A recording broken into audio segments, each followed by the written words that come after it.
বিসমিল্লাহির রহমানির রহিম। আমরা শিখব রম্বস। আমরা রম্বস সম্পর্কে জানার আগেই বলে নিই, রম্বসের হলো চারটি বাহু সমান, চারটি বাহু সমান ও সমান্তরাল এবং তাদের কর্ণগুলো পরস্পরকে সমকোণে সমদ্বিখণ্ডিত করে। ঠিক আছে, দেখা যাচ্ছে এই চিত্রে ABCD একটা রম্বস। ঠিক আছে, ABCD একটা রম্বস, যার AC একটা কর্ণ, BD একটা কর্ণ। আবার এবি বাহু, BC বাহু, CD বাহু, DA বাহু এগুলো কিন্তু সমান, কিন্তু ভাইদের কিন্তু কোনো কোণ সমকোণ নাই। কিন্তু এই রম্বসের কর্ণ দুইটা পরস্পর ও বিন্দুতে ছেদ করছে। আমি যদি দেখাই এখানে, এই এই যে ও বিন্দুতে ছেদ করছে, এই কর্ণ আর এই কর্ণ ও বিন্দুতে ছেদ করছে। ছেদ করার কারণে আমরা জানি কি, ছেদ করলে কি হয়, ওই ছেদ বিন্দুতে দুইটা এই অংশ সমান হয়, আবার এই অংশ সমান হয়। কিন্তু রম্বসের ক্ষেত্রে একটা ইম্পর্টেন্ট বিষয়, এই কর্ণ দুটিকে তো সমান অংশে ভাগ করে, সেই সাথে এই যে কোণ তৈরি হয় এখানে, এই কোণের মান হয় 90 ডিগ্রি, এটার মান 90 ডিগ্রি, এটার মান 90 ডিগ্রি, এটার মান 90 ডিগ্রি, এটার মান 90 ডিগ্রি।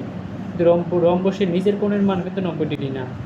যখন কর্ণদ্বয় পরস্পরকে ছেদ করে, এই জন্য বলা হয় রম্বসের কর্ণদ্বয় পরস্পরকে সমকোণে সমদ্বিখণ্ডিত করে। এই যে সমকোণ হইলো আর সমদ্বিখণ্ডিত মান হলো দুইটা অংশে ভাগ করা, এই দুইটা অংশ সমান, এখান থেকে এই পর্যন্ত সমান, এখান থেকে এই পর্যন্ত সমান। ঠিক আছে, এই রম্বসটাই যখন সামন্ত্রিক হবে তখন জাস্ট এই 90 ডিগ্রিটা হবে না, বাকি বিষয়গুলো সব একই জিনিস হবে। ঠিক আছে, আমরা এখানে রম্বসের ক্ষেত্রফল নির্ণয়ের সূত্র দেখাচ্ছি। এই যে ক্ষেত্রফল হাফ ইন্টু কর্ণদ্বয়ের গুণফলের সমান, কর্ণ দুটি পরস্পরকে সমকোণে, ওই যে আমরা দেখালাম যে এখানে এই যে সমকোণে সমদ্বিখণ্ডিত মানে দুটো অংশ সমান অংশ ভাগ করে। পরিসীমা মানে চার বাহুর যোগফল অ্যাকচুয়ালি, আর রম্বসের চারটা বাহুই সমান। রম্বসের এই যে এই কর্ণদ্বয় পরস্পরকে সমদ্বিখণ্ডিত করে, এই যে BOD, AOC। ঠিক আছে, এবং এই যে বললাম যে রম্বসের ক্ষেত্রে শুধু এই কোণটা সমকোণ হয়। অ্যাকচুয়ালি রম্বস আর বর্গক্ষেত্র, এই মাঝখানে কোণটা সমকোণ হয়, যে ছেদবিন্দুতে যে কোণ হয়, এই ছেদবিন্দুতে সমকোণ তৈরি হয়। তাহলে আমরা বলতে পারি কি, ত্রিভুজ BOC মানে কি, ত্রিভুজ BOC কি একটা সমকোণী ত্রিভুজ। সমকোণী ত্রিভুজ হলে এখানে ইন্টারেস্টিং ব্যাপার, ওই যে আমরা অতিভুজ স্কোয়ারের সূত্র ফেলাইতে পারি। ঠিক আছে, সামন্তিকের ক্ষেত্রে একই বিষয়। সামন্তিকের ক্ষেত্রে আমরা মনে রাখবো যে বিপরীত বাহুগুলো সমান ও সমান্তরাল, কর্ণ দুইটা ছেদবিন্দু করে, ছেদবিন্দু হলে ওই একই রকম ওই ছেদবিন্দু সমান হবে। ঠিক আছে, তাহলে আমরা জানি কি, সামন্ত্রিক মান হলো অ্যাকচুয়ালি বিপরীত বাহুগুলো সমান ও সমান্তরাল হয়, মানে এই বাহু সমান আর এই বাহু সমান এবং সমান্তরাল, এবং এই দুইটা কর্ণ দুইটা ওই যে আগের মতো দুইটা সমান অংশে ভাগ করবে, যে এই অংশ আর এই অংশ সমান, আর এখান থেকে এই পর্যন্ত, এখান থেকে এই পর্যন্ত এই অংশ, আবার এই অংশ আর এই অংশ সমান।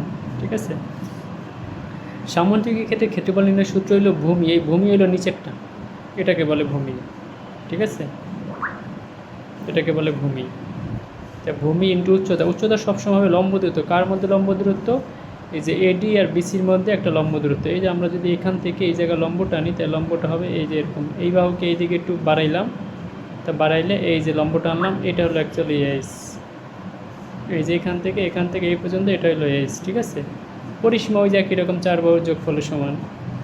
ঠিক আছে, এরপরে আমাদের আয়তক্ষেত্র বর্গক্ষেত্র অনেকটা একই রকম। ওই যে আমরা আয়তক্ষেত্র মানে তো জানি, আমরা কি জানি, একটা হবে 90 ডিগ্রি থাকবে, বিপরীত বাহুগুলো সমান থাকবে, আর এই বর্গক্ষেত্রে কি চার বাহু সমান, একটা 90 ডিগ্রি থাকবে।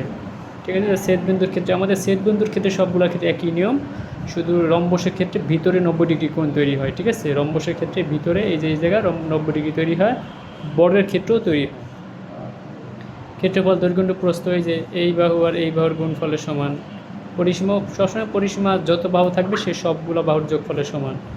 এখানে ওই যে একই নিয়ম, ওই যে AD আর BC সমান, ওই যে AD BC সমান, এবার এই বিপরীত বাহুগুলো সমান। কর্ণগুলো ওই যে একই কথা লেখা, কর্ণগুলো পরস্পরকে সমান অংশে ভাগ করে। এবার একটি কর্ণ দুটি চতুর্ভুজকে, এই যে এখানে একটা কথা লিখলাম কি, এই যে এই একটা কর্ণ, যে কোনো একটা কর্ণ এই টোটাল চতুর্ভুজকে দুইটা সমান ভাগ করছে, মানে এই একটা অংশ এবং এই একটা অংশ।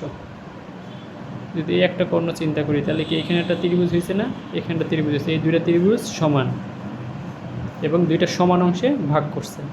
চতুর্ভুজের ক্ষেত্র একই, বর্গক্ষেত্র একই, আয়তক্ষেত্র, সামন্তিক, রম্ব সব ক্ষেত্রেই একই নিয়ম। ঠিক আছে, এখন আমরা দেখব একই কথা লেখা, জাস্ট আমি একটু লিখছি।